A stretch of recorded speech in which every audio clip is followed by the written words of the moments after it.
Gold buyers, మీ కష్టాల్లో నమ్మకమైన మీ ఆత్మీయ నేస్తం.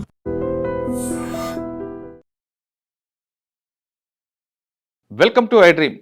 తుని పాప అదృశ్యం కేసు అనేక మలుపులు తిరుగుతుంది. దాదాపు 8 రోజులు గడిచిన పాప ఆచూకీ దొరకపోవడంతో పోలీసులు తలలు పట్టుకున్నారు.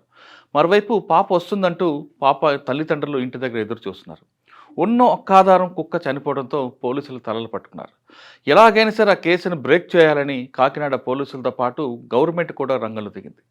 దీని మీద ముఖ్యంగా అటవీ శాఖ మంత్రి పవన్ కళ్యాణ్ గారు దృష్టి సారించారు. దీంతో పవన్ కళ్యాణ్ గారి ఆదేశాల మేరకు చాలామంది పోలీసులందరూ కూడా రంగంలో దిగారు. తుని మండలం హెచ్ అగ్రహారంలో 10వ రోజు కూడా గాలింపు చర్యలు ముమ్మరం చేశారని చెప్పుకోవచ్చు. నిన్నటి రోజున పవన్ కళ్యాణ్ ఆదేశాల మేరకు అదృశ్యమైన చిన్నారి జాను కోసం త్వరితగతిన కనుక్కునేందుకు మరిన్ని బృందాలు రంగం దించారని ప్రభుత్వం చర్యలు చేపట్టింది.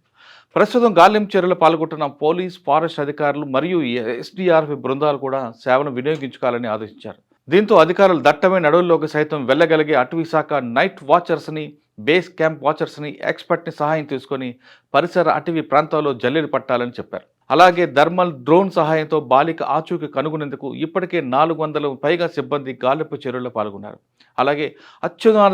అలాగే లేటెస్ట్ డ్రోన్లతో అణువణువు జల్లెడ పట్టేందుకు అధికారులు సిద్ధమయ్యారు. ఇక చిన్నారి కేసులో కీలకంగా ఉన్న కుక్క చనిపోవడంతో దానికి పోస్ట్ మార్టం నిర్వహించి అధికారులు పడ్డారు. పోస్ట్ మార్టం చేయడానికి ప్రధాన కారణం కుక్క 3 రోజులు ఎక్కడుంది, ఆ కుక్క ఎందుకు చనిపోయింది, కుక్క మీద గాయాలు ఉన్నాయి కాబట్టి ఎవరైనా దానికి మొత్తమంది చంపారా, మొత్తమంది ఇచ్చారా, లేదు తలపైన రాయి కొట్టి చంపారా, అసలు అదృశ్యమైన దగ్గర నుండి 3 రోజులు ఇంటికి రాని కుక్క ఎక్కడుంది, ఎవరి కస్టడీలో ఉంది, లేదా అది దారి మర్చిపోయి పడిపోయిందా, 3 రోజుల తర్వాత ఎందుకు వచ్చింది, ఇవన్నీ తెలియాలంటే కుక్క చావుకు కారణం ఎవరు తెలియాలి. కుక్క చావుకు కారణం ఎవరు తెలుసుకోవాలంటే దాని పోస్ట్ మార్టం తప్పని పరిస్థితి అని పోలీసులు భావించారు.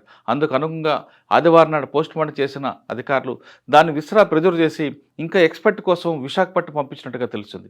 అక్కడ రిపోర్ట్ రావాలంటే మరో 2-3 రోజులు పట్టే అవకాశం ఉంది. 2-3 రోజుల తర్వాత కుక్క చావుకు కారణం అని తెలుస్తుంది.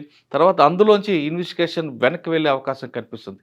అంటే కుక్క చావుకి కారకులు ఎవరైనా తెలిస్తే దాన్ని ఎవరు బంధించుంటారు, ఎవరు చంపుంటారు అనే కోణంలో దర్యాప్తు వెళ్తుంది.